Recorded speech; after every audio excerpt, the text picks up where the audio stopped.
Estou levando prejuízo. É isso mesmo. Prejuízo em um fundo imobiliário. É motivo de desespero? Ai, Bruno, mas você tá levando prejuízo. Vende essa bagaça logo. Calma. Calma que eu vou te explicar qual é o fundo que eu tô levando prejuízo. Vou explicar o motivo desse fundo ter derretido na Bolsa de Valores e vou explicar no final a minha análise se eu vou vender esse fundo e levar prejuízo ou se eu vou continuar com esse fundo. Sejam bem-vindos aqui ao canal Aprendendo e Investindo. Eu sou Bruno Souza e o vídeo de hoje eu tomei prejuízo. Tomei prejuízo e vou explicar tudo bonitinho na prática para você entender e para você também saber analisar um fundo imobiliário antes de você adquiri-lo. Aqui eu já estou na tela do Investidor 10, tá? Eu já estou logado com a minha continha aqui bonitinho, então eu vou clicar aqui em carteira. Hoje eu tenho um patrimônio nessa carteira, tá? Total de 15.433,27. O valor investido foi 15.113,14. Eu tô com uma rentabilidade de 2,94, subiu um pouquinho, tá? E uma rentabilidade total de 2,24. Olha que beleza, minhas carteiras de ações todas com rentabilidade, todas com variação de crescimento, muito bom, ó. Uma rentabilidade de 7,24 no total e uma variação de 7,25. A minha carteira de ações, gente, eu tenho 1.279,70, tá? Investido, eu tenho 7 ativos. Eu vou comprar mais 3 ativos porque eu quero igualar com a minha carteira de FIIs, que, por incrível que pareça, está em queda, ó. Uma rentabilidade de menos 4,35, uma variação de R$ 2 de 2% e 37. Eu tenho 10 ativos na minha carteira, né, de FIIs. E eu vou abrir aqui minha carteira de FIIs, ó, você percebe que em alguns FIIs eu tenho uma rentabilidade e outros FIIs eu tenho uma rentabilidade no negativo, tá? E uma variação de mercado, a maioria no negativo e algumas no positivo, como o KNC 11. Eu tô com 2,2 de variação, ou seja, R$ 2 a mais, e eu tô com uma rentabilidade de 3,33. Vamos lá, mas eu tenho uma anomalia aqui na minha carteira de fundos imobiliários, que é essa aqui, ó. É o CACR11. Essa anomalia aqui, ó. Eu tô com essa anomalia aqui na minha carteira, onde está fazendo toda a diferença para contribuir negativamente com minha margem negativa da minha carteira de FIIs. Ó, você percebe que eu estou tendo uma variação de 19% e 65%, é muita coisa. Eu estou tendo um prejuízo de R$ 53,32 nesse fundo e uma rentabilidade de menos 19,6, gente. Ah, Bruno,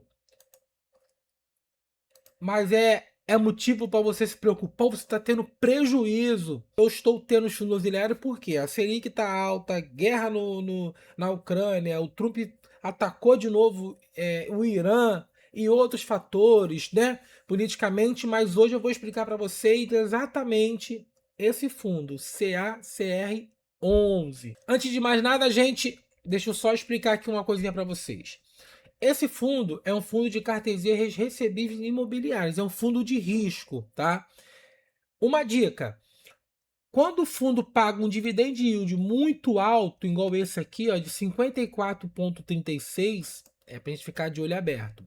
Ah, Bruno, mas os fundos imobiliários não é pagadores de dividendos? Sim, mas você precisa ver alguns fundamentos, tá? Os fundamentos para você chegar à sua conclusão se você adquire esse fundo ou não, tá? Fundos imobiliários com dividendos lá nas alturas, abre o olho, desconfia, tá? Bruno, mas você, sabendo disso, você comprou ele mesmo assim? Será que foi um erro meu? Pode ser que sim, pode ser que não, tá? Vou te explicar para você já. Olha só. Esse fundo ele tem uma variação nos últimos 12 meses de menos 74,27%. Uma liquidez diária de 1,7 milhões, tá? PVP dele, 0,22. Mas, Bruno, você falou no vídeo anterior que quando o PVP está abaixo de 1, é oportunidade de mercado para comprar. Sim, gente, oportunidade de mercado. Mas, vamos lá. 0,22. Será que é uma oportunidade de mercado você adquirir esse fundo? Será mesmo? Porque por que o preço dele está muito baixo? Aí é que entra a jogada. Aí você tem que olhar os fundamentos. O que está acontecendo para o fundo ter desvalorizado tanto? Vou pegar aqui nos últimos 5 anos, ó. Você percebe que ele vem subindo, ó. Ele tem tendo uma valorização nos últimos 5 anos e a cota dele vem subindo, vem subindo, vem subindo, vem subindo, até chegar ao patamar de 78,86 em 2024. Depois ele veio uma queda. Ele teve uma quedinha, ele subiu um pouquinho, depois teve uma queda muito grande, teve um pico de queda muito grande, tá? E depois ele se recuperou, vem subindo, tá? O que acontece? Quando eu olhei esse fundo, eu vi que ele estava caindo. Eu estudei esse fundo, eu vi que era um fundo de risco, né? Eu vi que era um fundo de risco, eu vi que eu poderia ter prejuízo, eu já sabia disso. Ó, quando eu comprei esse fundo, olha aqui, ó. Em 2026, 3/5, ele chegou a valer R$ 80. R$ 80, tá, gente? Ó, ele chegou a valer R$ 80 aqui, ó. Aí ele teve uma queda brusca, brusca, brusca, brusca, olha. Tá vendo? Ó? Caiu, caiu, caiu, caiu, caiu. E ele hoje tá na cota de 21,28, tá? Ele teve uma queda aí brusca, tá? Uma queda brusca, mas isso tem uma explicação, tá? Isso tem uma explicação. Vamos descer um pouquinho lá. Ó, a rentabilidade do cartesiano de recebíveis imobiliários, para você, ele teve prejuízo no primeiro mês, em 3 meses, em 1 ano, 2 anos, em 5 anos. Ele só deu prejuízo na rentabilidade, ou seja, você não teve rentabilidade, né? Descendo aqui, ele é um bom pagador de dividendos. Quer ver, ó? Ele é um bom pagador de dividendos. Vendo? Dividend yield nos últimos 6 meses, 17,61. Dividend yield nos últimos 32 meses, 54,36. Tá? Ó, ele chegou a pagar por cota R$ 1, R$ 1,21. Ó. Olha aqui, ó. O último mês que ele pagou 1,20 foi no mês 3 desse ano. Tá? Então, ó, ele vinha pagando recorrente 1,35, 1,33, 1,32, 1,31. Ele paga muito bem rendimento, mas é um fundo de risco, tá, gente? No mês 4 ele não pagou, os cotistas não receberam dividendos. No mês 5, a gestora diminuiu o pagamento de dividendos, pagou 0,23. E esse mês agora, no mês 6 que passou, ele também não pagou dividendos. Vamos lá entender o porquê da queda. Vamos lá. Como esse fundo é um fundo de risco, existiu alguns problemas no fundo, como calote, tá? O fundo andou tomando alguns calotes aí no mercado, tá? E a gestora do fundo, em comunicado mesmo, que tem como a gente acessar aqui no Investidor 10, ela relatou isso. Então, por segurança do fundo, ela resolveu não pagar dividendos. Aí que foi pro lugar. Quando ela resolveu não pagar dividendos, o que acontece? O fundo ele, ó, derreteu. Derreteu. É, nós pequenos investidores que a gente investe lá, nosso dinheiro suado na bolsa de valores, tá? A gente compra nossas cotinhas na bolsa de valores, a gente depende muito da variação do mercado. E existe players que eu falo, existe pessoas físicas ou pessoas jurídicas que eles compram uma fatia muito grande de fundos imobiliários, tá? Então, quem movimenta o mercado são esses players grande. Não somos nós, somos esses players grandes. Então, a partir do momento que o fundo, a gestão do fundo passou a não pagar um mês dividendos, tá? Esses players grandes que tem muito dinheiro em cotas, tá? Muita coisa, provavelmente eles viram que já estava tendo um risco, tá? De queda muito grande pelos últimos acontecimentos do fundo e eles venderam as suas cotas. É muita coisa. Então, quando esses players grandes ele vende as cotas dele, o fundo ele desce, ó, ladeira abaixo. O fundo cai de uma certa forma que a gente não se explica. Foi o que aconteceu com esse fundo imobiliário, tá? O fundo ele já tem passado por alguns problemas, tá? De calote mesmo. Então a gestora decidiu reter um pouco os dividendos para poder continuar com o fluxo de caixa, tá? Então, basicamente é isso, tá?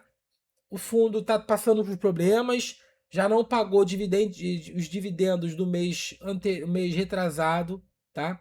No último mês ele pagou 23 centavos de uma cota que já era no mínimo 1,20 por cota. Você pagar 23 centavos é bem drástica. E esse mês agora eu também não recebi, tá, dividend yield, ou seja, faz 2 meses intercalados que eu não recebo dividend yield do fundo, tá? Outro detalhe, gente. Outro detalhe aqui, tá? Porque agora é opinião minha, tá? Opinião minha, tá? É um fundo extremamente arriscado, tá? Fundo extremamente arriscado. Eu, decisão minha, não é recomendação para ninguém, tá? Eu comprei esse fundo acreditando ao longo prazo, tá?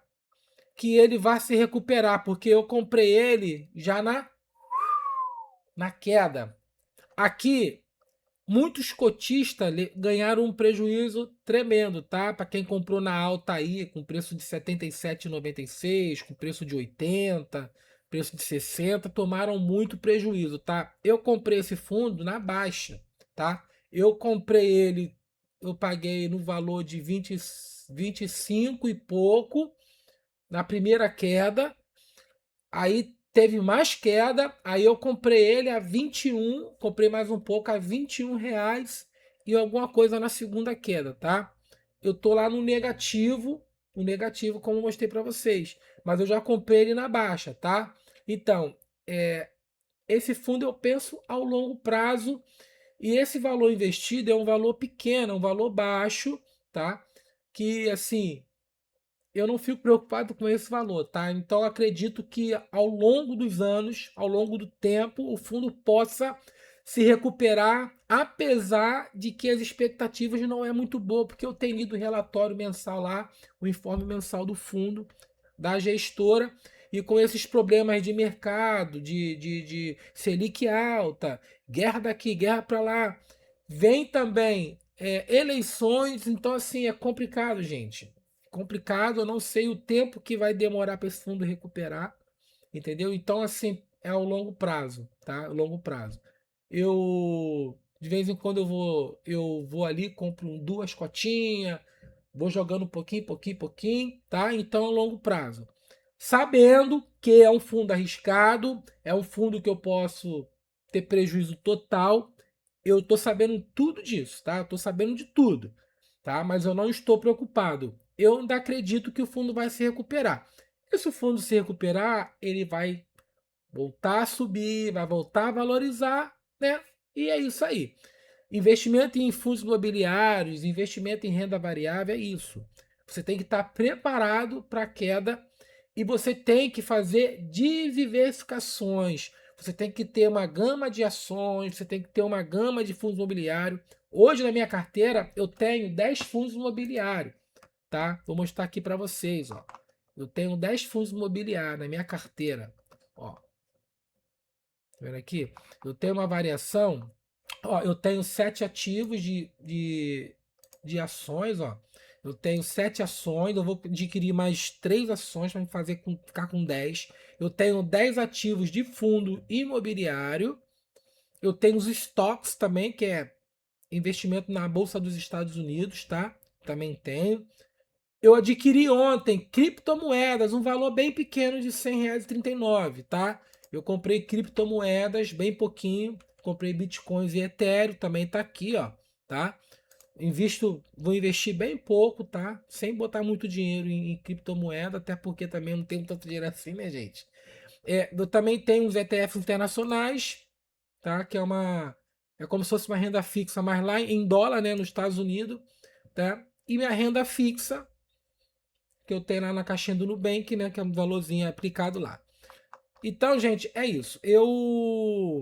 É sempre bom, gente, olha só.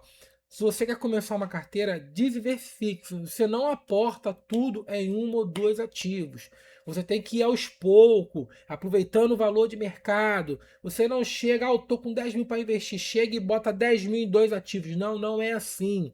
Você diversifica as ações, você vê os fundos imobiliários, você estuda, vê como é que está o mercado, vê os últimos dividend yield, né, que paga nos fundos imobiliários, vê o PVP, se tá caro, se tá barato para comprar oportunidade, vê o histórico, vê o ROI, tá? Quanto maior o ROI é melhor, vê a dívida líquida, como é que tá, compara a dívida líquida com o rendimento líquido da empresa, entendeu? Vê se é uma empresa que os resultados dos últimos 5 anos, entendeu? Então você analisa tudo isso daí.